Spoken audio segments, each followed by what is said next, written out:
Smokin Tobacco's coverage of the 2022 PCA trade show is brought to you by Drew Estate, the rebirth of cigars. What's going on, everybody? Matt Tabacco from SmokinTobacco.com. I'm here with my good buddy, Mr. Hector Alfonso. Hello, Matt. At the Espinosa booth. What's going on? Thank you, sir. How are you? I'm well. How are you? Glad for you to come by. Are you having fun? I am. I've been, we've been here. It's been a great first day. Yeah. It's a little tough to be on the West Coast. Can't follow baseball. Can't see what's going on with the Mets. Yeah. And my good friend Gabe Kapler, who's my second favorite manager in baseball right now. We are at the Gabe Kapler Memorial booth. This is the Gabe Kapler Memorial section of our booth. Big fan of Gabe. Yeah. You know, guy's jacked up. What are you going to talk to a guy who's that big? You can't say anything bad to him. You know, it's funny. There's some other people I know in the media who hate him, and I don't know how you can. I mean, I don't. It's very personal. Very personal. Yeah. He's taking it very personal. I know. But anyway, let's talk about the cigars. Yeah. What do you got? This is Gabe Kapler's favorite cigar. Actually, this is one of our 5 new releases for this year.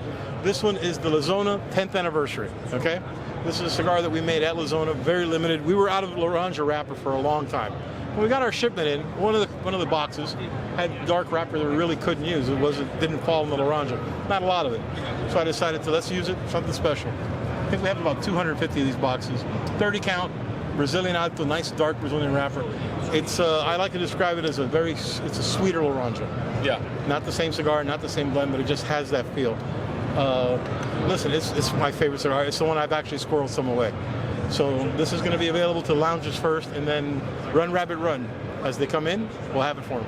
Absolutely. All right. Now, what else you got going on here? Let's move over there. All right, let's go. Move with me, will you? Thank you. Now, we're looking at the Warhead number 8 limited edition. This is the 8th iteration of the Warhead.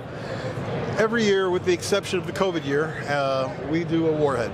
The Warhead concept was easy. We had the La Bomba that Eric made during the EO era, but we wanted to kick it up a little, make it a little stronger, make it a little sweeter, so we wrapped the Connecticut broadleaf over the same blend. It hit. We went from Warhead 1 to 2, 2 Toros, then we did a Lancero Warhead 3, then we did a short Churchill in 4, 5 was a Toro, 6 was a really strong little Figurado. Last year we went back to a regular, the standard 6x52. This year we went 6x60. We actually do get a lot of requests for bigger cigars. We don't really make a lot of 6x60s. We have maybe 5 or 6 in all of the Vitolas that we make. This is not as strong as the previous years. I think the 60 ring kind of cools it down a little bit.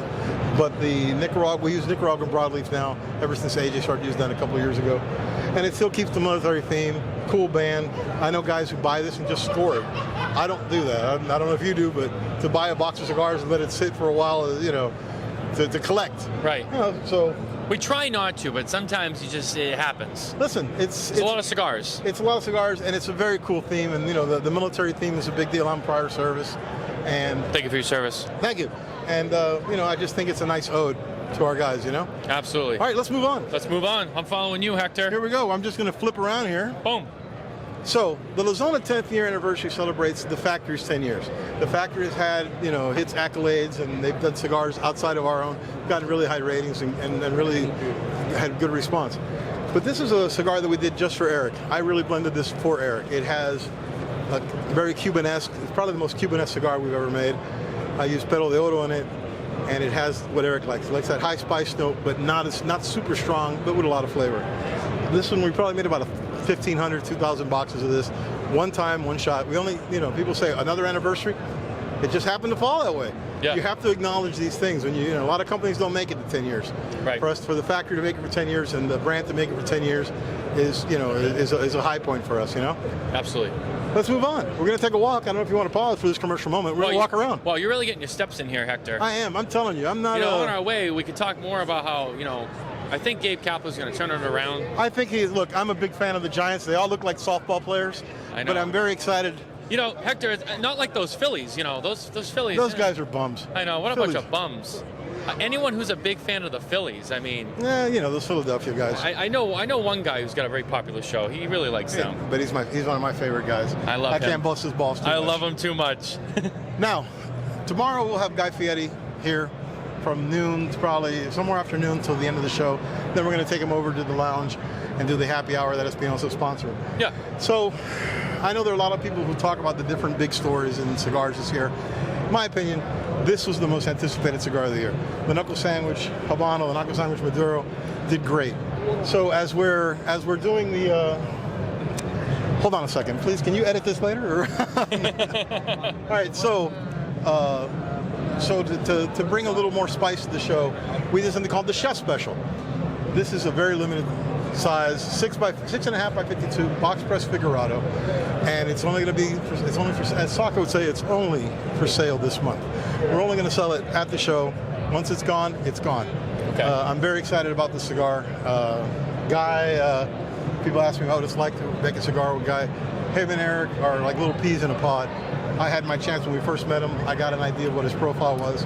The Habano is Eric's favorite. The Maduro's mine. Guy smokes them one after another. Doesn't care. He's just back and forth. So we're very happy with this. And now we're going to move on to the last one. Okay, sounds good. Let's go. Now, did I hear that Eric became a grandfather this week? He did. Eric became a grandfather, and Eric Jr. gave him a beautiful granddaughter, and Eric's very excited, as all grandparents are. As all grandparents are. No problem. As all grandparents are, you know, I'm a grandfather now. It's so amazing when you have now your next generation. So it's great, you know. Right. All right. So this is the gem, or the what is it? The belle of the ball. Belle of the ball. This is the fourth iteration of the 6 provinces, La Seis Provincia. The 6 provinces was a concept that Junior came up with one night, and we fine-tuned over a couple of days. We wanted an ode to our grandparents and our parents who left Cuba right after the revolution came. So prior to the revolution, during that time, there were 6 provinces, like 6 states. And each of them was different in Cuba. Now there's like 14 or 15 provinces. Nobody cares. This is for our parents and our grandparents who left the country they loved behind and came to the United States and gave us a better future. This year, the first year we did Havana, we did Matanza. I can't remember what the second one was, but La Villas was the third one. And this is Camagüey. This is a 6x50. I'm using that beautiful dark Ecuadorian Habano, and the cigar is really, it's one of my proudest accomplishments. Very happy with the cigar. It's going to do great for the company. It's a cigar that we can never keep in stock. As soon as we make it, it's out the door, and we start thinking about what next year's cigar is going to be. So that's pretty much the line. You know, that's what we got new. And for a company our size to have 5 new cigars is pretty ballsy.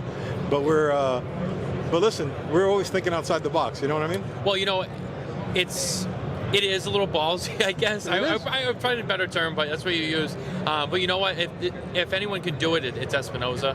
I feel like you guys have had a good track record with some of your releases. Well, I think handle this. That there is a core group of like 10 or 12 boutique manufacturers like ourselves, and we're in very good company with them, and we're glad to be, you know, brothers in arms and say, but we try to do our thing, and you know, we've had a company of 10 years. We've had 4 cigars in the top 25, yep. and CA's top 25.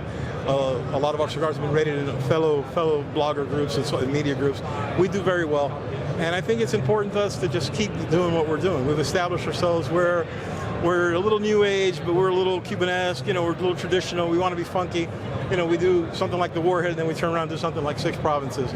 You know, the idea is to just make good cigars, and everywhere we've gotten on Eric's back. I mean, when we started 10 years ago, we had an 800 square foot warehouse and no cigars to sell. Right. And here we are, you know? So thanks for having me on. I appreciate it, Matt. Absolutely. Nicole, nice seeing you as well. Congratulations. Thank you very much. To you guys for the Vegas style wedding. Very cool. Yeah. And let me see if I can do that other thing for you. Absolutely. Sounds good. Thank you. Alrighty. Guys, thanks for watching, and we'll be filling you in with more to come at PCA 2022. Stay tuned.